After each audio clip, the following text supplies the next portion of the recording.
दुनिया का पहला आर्मी चीफ है, दुनिया का, पाकिस्तान का नहीं, दुनिया का पहला आर्मी चीफ है जिसकी फॉर्मल एजुकेशन मदरसे में हुई है, ठीक है।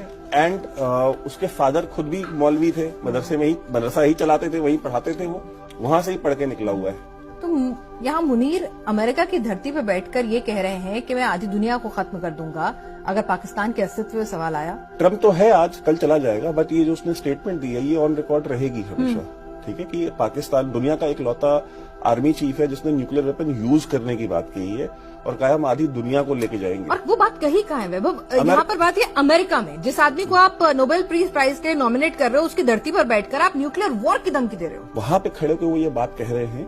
अब एक आर्मी चीफ आया है जो कह रहा है कि हम तो आधी दुनिया के ऊपर चलाएंगे। जमात इस्लामी बांग्लादेश है, उसके बहुत सारे जो लोग हैं, सैकड़ों के तादाद में, उनकी ट्रेनिंग भी जो है तरबेला में, जहाँ पे उनका SSG का रेजिमेंटल सेंटर है, उनकी स्पेशल फोर्सेस का, वहां पे उनकी